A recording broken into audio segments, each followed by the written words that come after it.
प्रिय बच्चों, मैं डॉक्टर अखिलेश कुमार द्विवेदी आज कक्षा 11 एवं 12 के विद्यार्थियों हेतु हिंदी गद्य साहित्य के विकास के बारे में बताने और समझाने का प्रयास करेंगे। आगामी कक्षा 12 के विद्यार्थियों की परीक्षा हेतु कुछ महत्वपूर्ण प्रश्न गद्य साहित्य के इतिहास से और पद्य साहित्य के इतिहास से आते हैं, जिन्हें मैं आपको बताने का प्रयास करूंगा। साथ ही साथ आपसे यह अपेक्षा भी रखता हूं कि आप इस वीडियो को देखकर जो यूपी बोर्ड इंटरमीडिएट की परीक्षा में 30 अंक निर्धारित किए गए हैं, बहुविकल्पीय प्रश्न, एक नंबर के 30 अंक के प्रश्न आएंगे और वे बिल्कुल सटीक होंगे। इन प्रश्नों का उत्तर वही दे सकेगा जिसने गंभीरता से हिंदी गद्य और पद्य साहित्य के इतिहास का अध्ययन किया है। तो इसमें जो 30 नंबर के प्रश्न होंगे उनको मैं बीच बीच में बताने और समझाने का प्रयत्न भी करूंगा। तो आइए देखते हैं हिंदी गद्य साहित्य का विकास। हिंदी गद्य साहित्य का विकास कब से प्रारंभ हुआ, इसमें कौन कौन से विचार सबसे अधिक मान्य हैं, तो इसके अंतर्गत हम देखते हैं डॉक्टर गणपत चंद्र गुप्त के विचार सबसे अधिक समीचीन दिखाई पड़ते हैं। उनके अनुसार जब किसी युग विशेष में जीवन का दृष्टिकोण बौद्धिकता परक, यथार्थवादी, वस्तुवादी एवं व्यवहारिक अधिक होता है तो उसमें गद्य को अधिक प्रोत्साहन मिलता है, जबकि इसके विपरीत जीवन में भावुकता, तर्क शून्यता, आध्यात्मिकता एवं काल्पनिकता की प्रतिष्ठा होने पर उसमें अभिव्यक्ति पद्य का माध्यम अपनाती है। हम आगे बढ़ते हैं। भारतीय इतिहास की दृष्टि से ईसा की 7वीं 8वीं शताब्दी से लेकर 18वीं शताब्दी तक के समय को मध्यकालीन युग कहा जाता है। इस युग में बौद्धिकता, तार्किकता, यथार्थवादिता आदि के स्थान पर क्रमशः भावुकता, अंधविश्वास, काल्पनिकता आदि की प्रतिष्ठा हो गई। ऐसी स्थिति में साहित्यकारों का भी पद्य की ओर उन्मुख होना स्वाभाविक था। कालांतर में जब मुद्रण यंत्र के चलन, शिक्षण संस्थाओं की स्थापना, धार्मिक, सामाजिक और बौद्धिक आंदोलनों के उत्थान, पत्र पत्रिकाओं के प्रसार आदि के जीवन में जैसे तैसे ज्ञान, तर्क एवं चिंतन की प्रतिष्ठा हुई, वैसे वैसे गद्य साहित्य का भी विकास होता गया। इस प्रकार अगर देखा जाए तो 19वीं शताब्दी के उत्तरार्ध से ही गद्य साहित्य का विकास माना जाता है। 19वीं शताब्दी के बाद तो हिंदी गद्य साहित्य की तो इतनी उन्नति हुई कि कुछ इतिहासकारों ने हिंदी साहित्य के आधुनिक काल को गद्य काल का नाम भी दे डाला। विगत 100 वर्षों में हिंदी गद्य की जो प्रगति हुई वह आश्चर्यचकित कर देने वाली है। हिंदी गद्य के इस अपूर्व विकास पर नजर डालने से पहले हमें गद्य और पद्य को समझ लेना यहां नितांत आवश्यक होगा। सामान्य रूप में विद्वानों द्वारा साहित्य के 2 शैली भेद माने जाते हैं। पहला है गद्य और दूसरा है पद्य। गद्य वाक्यबद्ध विचारात्मक रचना होती है और पद्य छंदोबद्ध या लयबद्ध भावात्मक रचना होती है। इस प्रकार सामान्यतया विचारात्मकता और भावात्मकता इन दोनों साहित्य प्रकारों के भेदक तत्व माने जा सकते हैं। भाव के हृदय से निर्गत आवेगमयी अभिव्यक्ति काव्य का रूप ले लेती है तथा मस्तिष्क में आंदोलित विचार गद्य का रूप लेते हैं। यही कारण है कि पद्य को हृदय की भाषा और गद्य को मस्तिष्क की भाषा कहा जाता है। पद्य भाव प्रधान होता है तो गद्य तर्क एवं विवेक प्रधान होता है। गद्य में भावों की अनुभूति हो सकती है और पद्य में तार्किकता के दर्शन किए जा सकते हैं। अतः गद्य हमारी बौद्धिक चेष्टाओं तथा चिंतनशील मनः स्थितियों की अभिव्यक्ति के साधन हैं, जिनमें तर्क एवं विवेक की प्रधानता के साथ साथ भावुकता का संस्पर्श भी रहता है। गद्य रचना की अपनी सीमाएं होती हैं तथा पद्य की अपनी मान्यताएं होती हैं। गद्य में व्याकरण, वाक्य विन्यास, पद योजना का विशेष ध्यान रखना पड़ता है, जबकि पद्य लय, छंद के काव्य शास्त्रीय नियमों से बद्ध होती है। यति, गति, लय पद्य लेखक के सहायक तत्व होते हैं, जबकि गद्य लेखक के लिए विराम चिन्ह सहायक सिद्ध होते हैं। गद्य में निश्चित अर्थ के शब्दों का प्रयोग करके विषय की सीधी अभिव्यक्ति होती है, जबकि पद्य में सांकेतिक और व्यंजक शब्दों का प्राधान्य होता है। यही कारण है कि गद्य में पद्य की अपेक्षा भाषा का अनुशासित और व्यवस्थित रूप दृष्टिगोचर होता है। शब्दों की दृष्टि से गद्य में शब्दों को उनके उचित स्थान पर ही रखा जा सकता है, जबकि पद्य में शब्द विधान का कोई निश्चित नियम नहीं होता। यही कारण है कि पद्य के अर्थ को ठीक तरह से समझने के लिए उसका अन्वय करना आवश्यक होता है। इस प्रकार अगर देखा जाए तो जहां पद्य में गद्य की विशिष्टताओं का ग्रहण शुष्कता व नीरसता का संचार करता है, वहीं गद्य में पद्य की विशेषताओं के सम्मिलित हो जाने से गद्य का रूप मनोरम तथा प्रभावी हो जाता है। और इसका कारण यह है कि साहित्य मूलतः सौंदर्य की सृष्टि है और सौंदर्य हमारे हृदय के अनुभूति पक्ष से संबद्ध है। यही अनुभूति मानवीयता का प्राण है। अतः श्रेष्ठ गद्य साहित्य भाव तत्व एवं विचार तत्व में सामंजस्य स्थापित करके चलता है, जिसमें विचार तत्व की प्रधानता तो हो सकती है, परंतु भाव तत्व की पूर्ण रूप से अवहेलना नहीं हो सकती है। अब हम बच्चों देखते हैं गद्य शब्द की व्युत्पत्ति कैसे हुई। गद शब्द गद धातु के साथ यत प्रत्यय के जुड़ने से बनता है। गद का अर्थ होता है बोलना।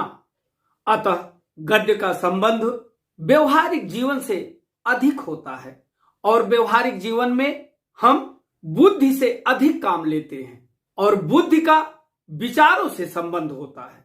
इसीलिए विचारों के प्रकाशन में गद्य सबसे उपयुक्त माना जाता है। एक शब्द और छूट गया बच्चों, साहित्य। साहित्य किसे कहते हैं? अपने साथ जो सार्वभौमिक हित को सन्निहित किए हुए हो, वास्तविक अर्थों में हम उन्हें ही क्या कहते हैं? साहित्य कहते हैं। इससे हम जिस निष्कर्ष पर पहुंचते हैं कि भाव तत्व गद्य और पद्य दोनों के लिए अपेक्षित है और अंतर केवल इतना है कि गद्य में यह विचार तत्व के साथ संतुलित होता है, अतः भाव तत्व और विचार तत्व का संतुलन ही उत्तम गद्य की कसौटी है और यही उत्तम गद्य की आंतरिक पहचान भी है। उत्तम गद्य की बाहरी पहचान के लिए वाक्यबद्धता ही इसका प्रमुख तत्व है। लेखक के व्यक्तित्व, मनः स्थिति एवं विषय के स्तर के आधार पर गद्य की विभिन्न शैलियां जन्म लेती हैं, जैसे समास शैली, व्यास शैली, धारा शैली, निक्षेप शैली, तरंग शैली आदि। एक चीज और बताएं बच्चों, गद्य की जितनी विधाएं हैं उतनी शैलियां भी हैं, जैसे निबंध, नाटक, उपन्यास, कहानी, संस्मरण, रेखाचित्र, डायरी, पत्र साहित्य, भेंट वार्ता आदि में शैलीगत प्रयोग की विविधता वास्तव में चौंका देने वाली हैं। अब हम बच्चों देखते हैं कि आधुनिक काल से पूर्व हिंदी गद्य की क्या स्थिति रही। आधुनिक काल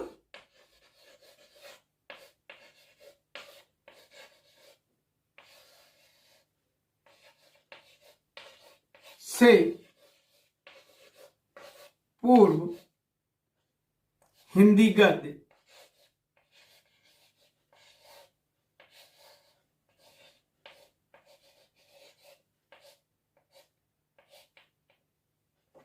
पूर्ववर्ती युग के हिंदी गद्य को भाषा के दृष्टि से मुख्यतः 4 वर्गों में विभक्त किया गया। वो कौन कौन से हैं? राजस्थानी गद्य, मैथिली गद्य, ब्रज भाषा का गद्य और खड़ी बोली का प्रारंभिक गद्य। हम इन चारों को क्रमशः एक एक करके देखने और समझने का प्रयास करेंगे। तो सबसे पहले हम देखते हैं कि राजस्थानी गद्य क्या है। राजस्थानी गद्य की प्राचीनतम उपलब्ध रचनाएं 13वीं शताब्दी की हैं, जिनमें आराधना 1271 ईस्वी, अतिचार 1283 ईस्वी, बाल शिक्षा 1279 ईस्वी की उल्लेखनीय रचनाएं हैं। ये सभी रचनाएं मुनि जिन विजय द्वारा संपादित प्राचीन गुजराती गद्य संदर्भ में संग्रहित हैं। डॉक्टर हजारी प्रसाद द्विवेदी के निर्देशन में लिखित शोध प्रबंध में इन्हें हिंदी गद्य साहित्य में स्थान दिया गया है। 14वीं 15वीं सदी में रचित अनेक राजस्थानी गद्य रचनाएं श्री अगरचंद नाहटा के पास सुरक्षित हैं, जिनमें से कुछ पर इन्होंने राजस्थान भारती में प्रकाशित लेखों के माध्यम से प्रकाश डाला है।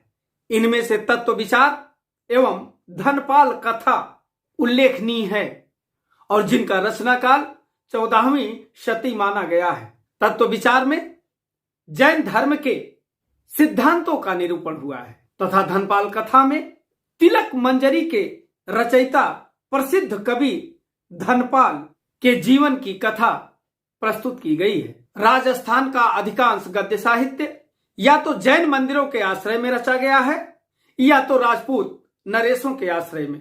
दोनों ही प्रकार के आश्रय में इनको पर्याप्त संरक्षण प्राप्त हुआ था। अब देखते हैं राजस्थानी गद्य की भाषा शैली कैसी है। राजस्थानी गद्य रचनाओं की भाषा शैली के संबंध में यह बात उल्लेखनीय है कि उसमें विभिन्न रचनाओं में काल भेद एवं स्थान भेद के अनुसार विभिन्न प्रकार की भाषाएं प्रयुक्त हुई हैं। विषय वस्तु की दृष्टि से भी राजस्थानी गद्य का क्षेत्र व्यापक है। उसमें धर्म, राजनीति, इतिहास, लोक वार्ता आदि अनेक विषयों का समावेश हुआ है। और अब हम देखते हैं मैथिली गद्य। राजस्थानी गद्य के भांति ही मैथिली भाषा में भी गद्य साहित्य की दीर्घ परंपरा दिखाई पड़ती है। इसका प्राचीनतम उपलब्ध ग्रंथ ज्योतिश्वर कृत वर्ण रत्नाकर है। बच्चों, वर्ण रत्नाकर बड़ा महत्वपूर्ण ग्रंथ है। प्रायः इसे परीक्षाओं में पूछा जाता है कि यह किसकी रचना है। तो ज्योतिश्वर कृत वर्ण रत्नाकर है, जिसका रचना काल 1324 ईस्वी माना जाता है। 7 अध्यायों में विभक्त यह ग्रंथ भारतीय संस्कृति का एक विशाल संदर्भ ग्रंथ है। आगे चलकर प्रसिद्ध गीतकार कवि विद्यापति ठाकुर 1360 से 1448 ईस्वी के बीच अपनी 2 गद्य रचनाओं कीर्तिलता एवं कीर्ति पताका द्वारा ज्योतिश्वर की गद्य परंपरा को आगे बढ़ाया। कीर्तिलता गद्य एवं पद्य मिश्रित एक ऐतिहासिक काव्य है, जिसमें कवि ने अपने आश्रयदाताओं राजा कीर्ति सिंह के युद्ध की एक घटना का विवरण आकर्षक शैली में किया है। कीर्तिलता के पद्य भाग की अपेक्षा गद्य भाग की भाषा अधिक आधुनिक, व्यवहारिक एवं विकसित है और विद्यापति की दूसरी रचना कीर्ति पताका खंडित एवं अशुद्ध रूप में उपलब्ध है। इसमें महाराजा शिव सिंह की वीरता, का व्याख्यान करते हुए युद्ध की घटना को वर्णित किया गया है। तो प्रिय बच्चों, आज के लिए बस इतना ही, और मैं अपने अगले वीडियो में इसी गद्य साहित्य के विकास को आगे लेकर चलने का प्रयास करूंगा, तथा आपसे आशा भी रखता हूं कि ये जो बहुविकल्पीय प्रश्न आएंगे, इनमें से हिंदी गद्य और पद्य साहित्य के इतिहास से प्रश्न पूछे जाते हैं। प्रायः 30 नंबर का लक्ष्य पेपर में रखा गया है, बोर्ड के परीक्षा में रखा गया है कि 30 नंबर का बहुविकल्पीय प्रश्न होगा। तो मैं आपसे आशा और उम्मीद रखता हूं कि आप निश्चित रूप से इस वीडियो को देख करके अपने बहुविकल्पीय प्रश्नों को तैयार करने में जी जान लगा देंगे। तो आज के लिए बस इतना ही। मैं अपने अगले वीडियो को लेकर आपके समक्ष शीघ्र ही पुनः उपस्थित होऊंगा। तब तक के लिए धन्यवाद।